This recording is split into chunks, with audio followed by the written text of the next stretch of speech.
This is the Brownstone Center News Update for Monday, October 6th, 2025. Let's go ahead and get this news together, shall we?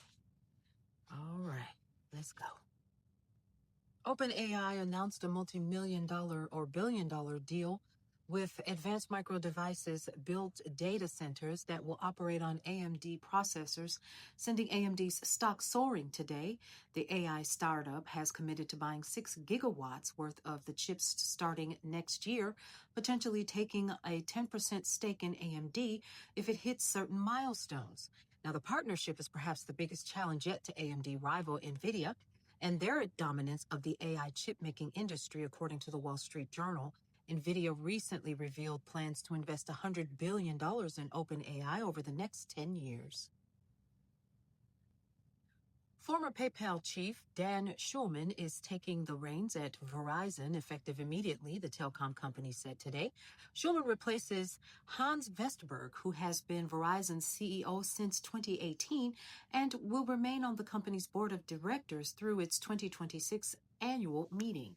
Vestberg, who is known as the architect of Verizon's 5G network strategy, will also serve as a special advisor through October of next year in order to see its $20 billion acquisition of fiber optic provider Frontier Communications through to completion. Fifth Third Bancorp will acquire Comerica for nearly $11 billion in stock. It said today the merger will create the 9th largest bank in the U.S. with about $288 billion in assets.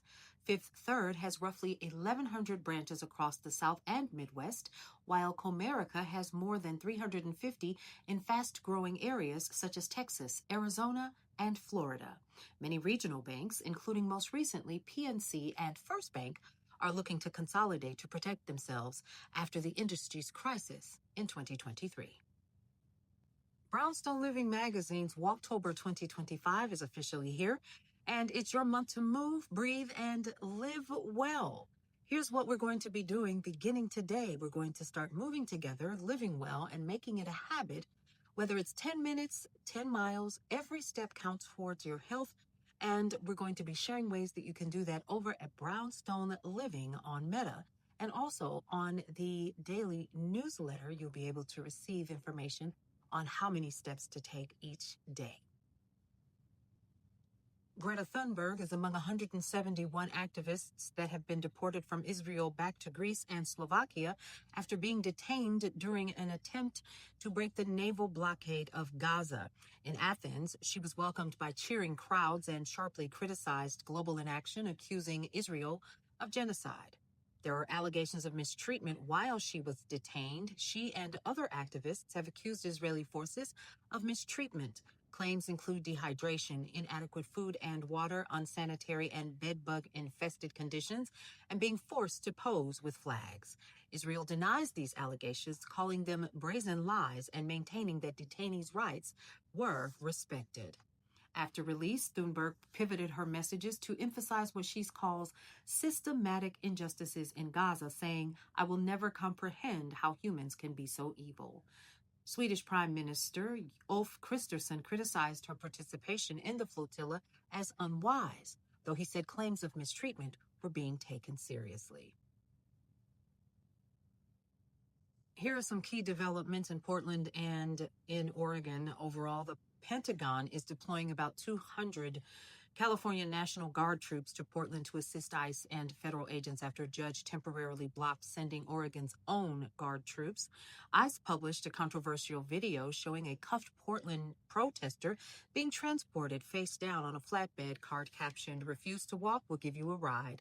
A federal judge, Karen Immergut, has blocked Trump's order to deploy National Guard forces to Portland, ruling the justification lacking factual support. Protests around the ICE facility have actually continued with clashes of tear gas and arrests as federal tactics escalate following the court decision. Portland police arrested 2 individuals during Sunday's protests at the ICE facility, charging them with harassment and assault. And neighbors near the ICE building report damage, tear gas, residue, and fear. Many are now cleaning up the aftermath of nightmare clashes. A local woman is still at large after allegedly assaulting someone near the ICE facility, and police are asking for public help to identify her. Chicago's Mayor Johnson signs executive order creating ICE-free zones. He's issued that order that bars federal immigration agents from using city-owned properties like parking lots, garages, and vacant lots as staging areas or operation bases for immigration enforcement. He says city and legal agencies will monitor those violations and respond in court if needed. ICE is running TV ads in multiple cities, including Chicago, recruiting officers to join enforcement operations. The campaign is tied to a larger push to boost its workforce amid political resistance in sanctuary jurisdictions. The executive order to block ICE use of city property was announced in a public press event, and the mayor criticized federal agents' prior use of facilities, calling it unsafe and undermines public trust. A coalition of Chicago journalists union and community media have filed suit against Trump and federal officials, claiming suppression of press coverage, physical violence, and rights violation at ICE protests.